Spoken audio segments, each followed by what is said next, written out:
ലാൽ സലാം മോഹൻലാൽ നായകനായി എത്തിയ എമ്പുരാൻ 13-ാം ദിനത്തിലേക്ക് എത്തിയിരിക്കുകയാണ്. കഴിഞ്ഞ 12 ദിവസങ്ങളിലും മിന്നുന്ന പ്രകടനമാണ് ബോക്സ് ഓഫീസിൽ സിനിമ കാഴ്ചവെച്ചത്. ഇതിനോടകം തന്നെ പല പല റെക്കോർഡുകളും തകർത്തെറിഞ്ഞ സിനിമ ഇൻഡസ്ട്രി ഹിറ്റിലേക്ക് അടുക്കുകയാണ്. 13-ാം ദിനത്തിലേക്ക് കടക്കുന്നതിന് മുമ്പ് 12-ാം ദിനത്തിലെ പെർഫോമൻസ് നമുക്ക് നോക്കാം. മണിക്കൂറിൽ മികച്ച രീതിയിൽ ബുക്കിംഗ് പോകുമ്പോൾ ഇന്നലെ മാത്രം വിറ്റുപോയത് 33,000-ഓളം ടിക്കറ്റുകളാണ്.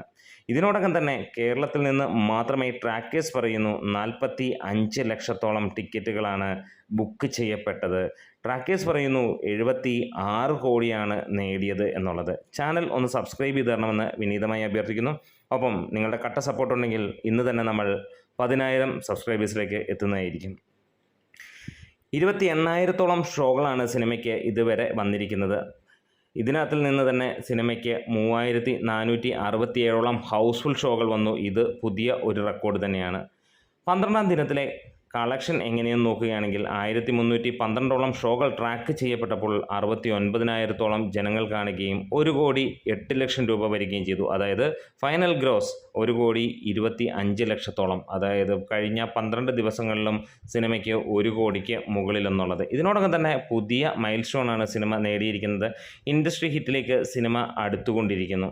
ഇപ്പോൾ സിനിമ 80 കോടിയും കടന്നു. ഇനി ഇൻഡസ്ട്രി ഹിറ്റ് അടിക്കണമെങ്കിൽ വെറും 9.5 കോടിയോളം മാത്രം മതി ഈ ഒരു സിനിമയ്ക്ക് നേടാനുള്ളത്. മഞ്ഞുമൽ ബോയ്സ് ആണ് ഇപ്പോൾ അതിൻ്റെ തൊട്ടു മുന്നിൽ നിൽക്കുന്ന മറ്റൊരു കാര്യം. ഷോ കൗണ്ടുകളിൽ 33,400-ഓളം ഷോകളാണ് മഞ്ഞുമൽ ബോയ്സ് നേടിയതെങ്കിൽ എമ്പുരാൻ 28,300+ എന്നുള്ളതാണ് മറ്റൊരു കണക്കുകളിൽ നമുക്ക് കാണാൻ കഴിയുന്നത്. ഹയസ്റ്റ് അല്ലെങ്കിൽ thrill to announce that our film L2 Empuraan has become the first Indian movie to achieve the highest number of DCP deliveries in Germany എന്ന് പറയുന്നത്. 2028+ DCP ഡെലിവറിയാണ് 34 മുകളിലുള്ള രാജ്യങ്ങൾ എന്നും പറയുന്നു. മോഹൻലാൽ ഒന്ന് അഴിഞ്ഞ് ആടിയാൽ പിന്നെ ഒരു രക്ഷയുമില്ല, ബോക്സ് ഓഫീസിന് തീ പിടിക്കും എന്നുള്ളത് തന്നെ ഉറപ്പാണ്. ഇവിടെ അതുതന്നെയാണ് നമ്മൾ കാണുന്നതും കാണാൻ കൊതിച്ചതും. എമ്പുരാൻ സൗത്ത് ഇന്ത്യയിൽ തന്നെ ഏറ്റവും കൂടുതൽ അല്ലെങ്കിൽ സൗത്ത് ഇന്ത്യൻ ഹിറ്റുകളിലെ ഏറ്റവും വമ്പനായി മാറുന്നതാണ്. UAE-യിൽ നിന്ന് മാത്രം അവിടെ മാത്രമായി 5 ലക്ഷത്തിന് മുകളിലുള്ള ആളുകളാണ് ടിക്കറ്റ് എടുത്തത്. മിഡിൽ ഈസ്റ്റിൽ നിന്ന് മാത്രമായി 8,23,000-ഓളം. മിഡിൽ ഈസ്റ്റ് എന്ന് പറയുമ്പോൾ UAE, KSA, Oman, Qatar, Kuwait, Bahrain, Jordan ഇവിടെയെല്ലാം ചേരുമ്പോൾ 8,23,000-ഓളം ടിക്കറ്റുകൾ വിറ്റുപോയി എന്നുള്ളതാണ്. എന്താണേലും ഒരു രക്ഷയുമില്ലാത്ത തൂക്കോടെയാണ് സിനിമ മുന്നോട്ട് പോകുന്നത്. കഴിഞ്ഞ ദിവസങ്ങളിൽ ഓരോ ദിവസങ്ങളിലും സിനിമ കുതിച്ചു പായുമ്പോൾ ഒരു കാര്യം ഉറപ്പിക്കുകയാണ്, ഇതുവരെയുള്ള മലയാള സിനിമകളുടെ ചരിത്രത്തിലെ ഏറ്റവും ഉയർന്ന കളക്ഷൻ ഈ സിനിമ നേടിക്കഴിഞ്ഞിരിക്കുന്നു. 250 കോടിയും കടന്ന് സിനിമ മുന്നോട്ട് പോവുകയാണ്. ഇൻഡസ്ട്രി ഹിറ്റ് എന്നടിക്കും എന്നുള്ളതാണ് ഒരു ചോദ്യമായിട്ട് നിൽക്കുന്നത്. ഇനി മറ്റൊരു കാര്യം, 11 ദിവസത്തെ മിഡിൽ ഈസ്റ്റിലെ അപ്ഡേറ്റുകൾ ഒന്ന് കിട്ടിയിട്ടുണ്ട്. UAE-യിൽ നിന്ന് മാത്രമായിട്ട് നമ്മൾ പറഞ്ഞു അഡ്മിറ്റും കാര്യങ്ങളുമൊക്കെ 61,67,670-ഓളം ഡോളറുകളാണ് UAE-യിൽ നിന്ന് മാത്രമായിട്ട് സിനിമ നേടിയത്. 5 ലക്ഷത്തിന് മുകളിലുള്ള ആളുകൾ ടിക്കറ്റ് എടുത്തപ്പോഴാണ്. KSA-യിൽ നിന്ന് 83,000-ൽ പരം ആളുകൾ എടുത്തപ്പോൾ 10,62,000 മുകളിലാണ് വന്നത്. GCC രാജ്യങ്ങളിൽ നിന്ന് മാത്രമായിട്ട് സിനിമയ്ക്ക് വലിയ രീതിയിലുള്ള കളക്ഷൻ വരുമ്പോൾ ഇന്ത്യൻ എമൗണ്ടിൽ പറയുകയാണെങ്കിൽ അല്ലെങ്കിൽ 9.43 മില്യനാണ് മൊത്തത്തിൽ നേടിയത്. അതായത് 80.72 കോടിയാണ് സിനിമ നേടിയത് എന്നുള്ളതാണ്. ഇതിനിടയിൽ നമുക്ക് ഒരു കാര്യം പറയാം, മലയാളത്തിൻ്റെ ഒരേ രാജാവ് എന്ന് തന്നെ പറയാൻ കഴിയുന്നു മോഹൻലാൽ. അദ്ദേഹത്തിൻ്റെ ഒരു വലിയ പോസിറ്റീവൊന്നും അല്ലാതെ വന്ന ഈ ഒരു സിനിമ തൂക്കിയ കളക്ഷൻ ഇത് മലയാള ഇൻഡസ്ട്രിയുടെ പുതിയ ചരിത്രം തന്നെയാണ്. സിനിമയുടെ മറ്റൊരു കണക്ക് നമുക്ക് കാണാം. ഇതുവരെയുള്ള 11 ദിവസത്തെ ബോക്സ് ഓഫീസിൽ എങ്ങനെയാണ് പ്രകടനം.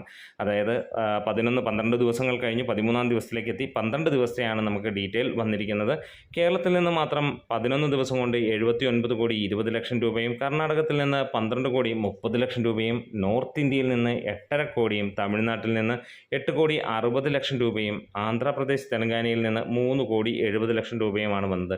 അങ്ങനെ ഡൊമസ്റ്റിക്കിൽ നിന്ന് മാത്രമായി സിനിമ നേടിയത് 112 കോടിയാണ്, അല്ലെങ്കിൽ 112.30 കോടി എന്ന് തന്നെ പറയാം. മിഡിൽ ഈസ്റ്റിൽ നിന്ന് $9.43 മില്യൺ, USA കാനഡയിൽ നിന്ന് $2.68 മില്യൺ, UK അയർലൻഡിൽ നിന്ന് $2 മില്യൺ, ഓസ്ട്രേലിയയിൽ നിന്ന് $0.881 മില്യൺ, ന്യൂസിലാൻഡിൽ നിന്ന് $0.182 മില്യൺ, ജർമ്മനിയിൽ നിന്ന് $0.405 മില്യൺ, അതുപോലെ തന്നെ റെസ്റ്റ് ഓഫ് വേൾഡിൽ നിന്ന് $0.77 മില്യൺ ലഭിച്ചത്. അതായത് ഓവർസീസിൽ നിന്ന് മൊത്തമായി $16.42 മില്യൺ, അതായത് 140 കോടി 55 ലക്ഷം. മൊത്തം അങ്ങനെ 11 ദിവസങ്ങൾ കൊണ്ട് 252 കോടിക്ക് മുകളിൽ നേടി എന്നുള്ളതാണ്. അങ്ങനെ വരുമ്പോൾ സിനിമ ഇതിനോടകം തന്നെ 260 കോടിയിലേക്ക് എത്തിപ്പെട്ടിട്ടുണ്ടാകാം എന്നുള്ളതാണ്. അതിൻ്റെ സ്ഥിരീകരണങ്ങൾ വരട്ടെ.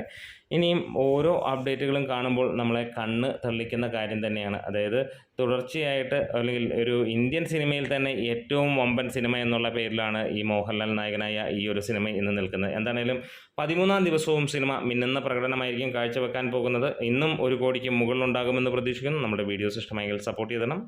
ലാൽ സലാം.